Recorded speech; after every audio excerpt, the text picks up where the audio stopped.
arriver exactement à ça. Christophe Capelli, on essaiera de poser une question à Édouard Philippe. C'est vrai que depuis qu'il est revenu au Havre, il est particulièrement discret. Il n'a pas tout à fait intérêt à s'exprimer à ce stade-là, si vous voulez, parce que toute parole qui pourrait être prononcée par Édouard Philippe et qui serait autre chose qu'une validation des choix faits par le gouvernement Emmanuel Macron ces derniers jours pourrait être pris comme un acte politique.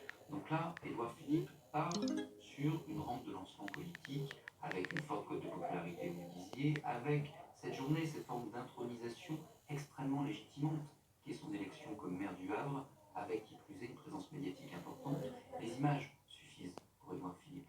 Et il est probable que dans les prochaines semaines, dans les prochains mois, voire peut-être dans les prochaines années, on n'ait pas un Édouard Philippe qui parle beaucoup, mais qu'on a un Édouard Philippe qui se montre beaucoup à travers des cartes postales, à travers une capacité à exister politiquement, exister médiatiquement, rappeler ce qui a fait sa popularité, ce qui a fait qu'aujourd'hui c'est un homme politique relativement consensuel dans l'arc centriste, mais pour ça, il faut éviter à la fois de s'opposer de façon tranchée, sauf accident, avec le gouvernement, tout en ménageant une base politique potentielle à droite extrêmement importante, ce qui est très populaire dans l'électorat Les Républicains, et donc ne pas se remettre dans la visibilité.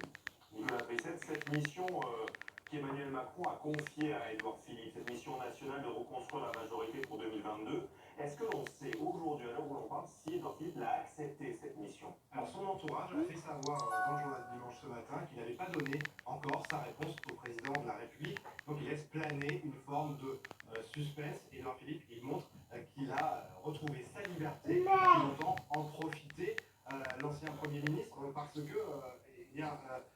tout est possible encore pour lui. Il est encore jeune, il sort de Matignon avec, on vient de le souligner, une cote de popularité élevée. Il peut apparaître comme un recours pour le centre droit, pour la droite, peut-être pour la République en marche un jour. Et donc, le fait d'aller tout de suite retourner dans l'organisation politique avec une mission donnée par le président de la République, avec tout le respect avec qui il doit, eh bien, ça serait peut-être pour lui trop tôt. En tout cas, on sent qu'il veut se donner encore un peu de temps pour réfléchir à son propre avenir, sachant que concrètement, ce besoin de réorganiser la majorité, il est évidemment assez urgent, puisqu'on l'a vu ces dernières semaines, une fracturation au sein de l'Assemblée nationale, des résultats municipaux qui sont particulièrement faibles, et la nécessité d'être en ordre de bataille à l'horizon de la présidentielle de 2022. Donc est-ce que Édouard Philippe réfléchit à savoir s'il peut être le chef de file de cette fédération macroniste majoritaire et être en quelque sorte un président de parti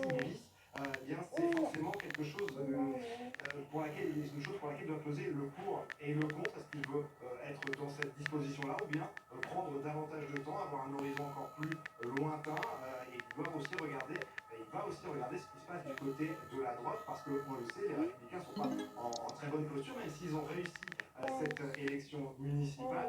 La perspective pour 2022, pour l'instant, elle est lointaine pour les Républicains, avec des intentions de vote, si on regarde les sondages actuellement, qui sont relativement faibles, autour de 11-12%, que ce soit pour François Bayrou ou pour Xavier Bertrand, des Républicains. Donc tout ça doit faire réfléchir.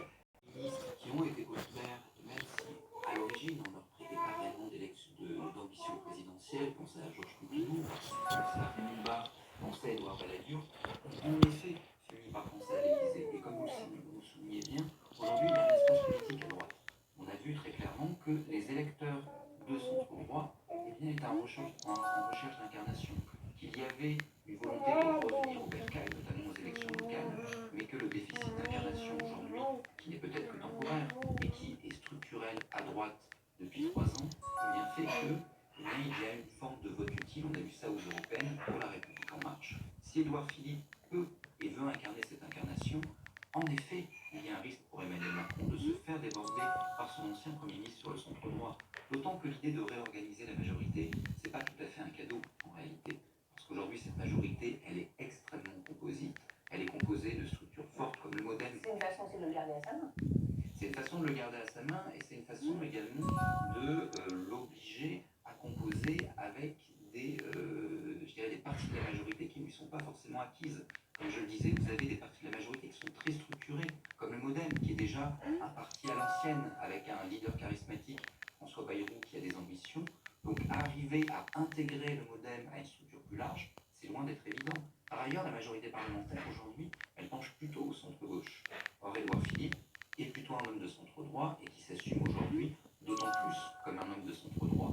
obliger Édouard Philippe à composer avec cette majorité parlementaire qui penche et surtout qui craque plutôt au centre-gauche, c'est évidemment une difficulté. Est-ce qu'il y a réellement intérêt? C'est loin d'être une évidence. J'aimerais votre analyse.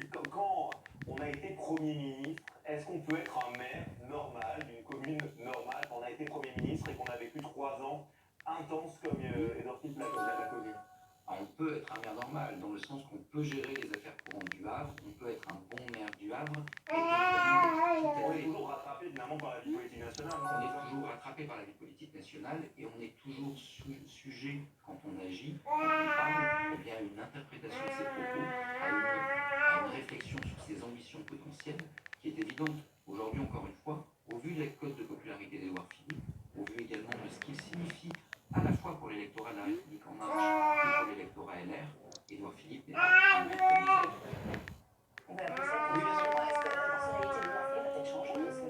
Alors, sa personnalité profonde, si on parle du psychologique, sans doute pas. Il montre qu'il a toujours eu un peu de recul sur lui-même, un peu de recul sur les choses. On l'a vu avant-hier, il a mis des boutons de manchette en forme de tongue pour son pot de départ. Bon, c'est un sens, ça veut dire qu'il conserve un peu d'humour et d'autodérision que Matignon ne l'a pas totalement transformé, ne l'a pas assommé avec une chape de plomb, la chape de plomb des responsabilités. Édouard Philippe donc conserve à la fois son savoir-faire de maire, sa personnalité, et maintenant il a une dimension, une stature politique qui est différente, qui est plus grande qu'avant, et à chaque fois qu'il s'exprimera, vous avez raison de le souligner, on écoutera le maire du Havre, mais on écoutera aussi l'ancien Premier ministre qui a un poids politique personnel, une aura personnelle. Attention, il faut bien faire la différence entre ce qu'il peut représenter à lui tout seul en tant qu'individualité politique et ce qu'il peut représenter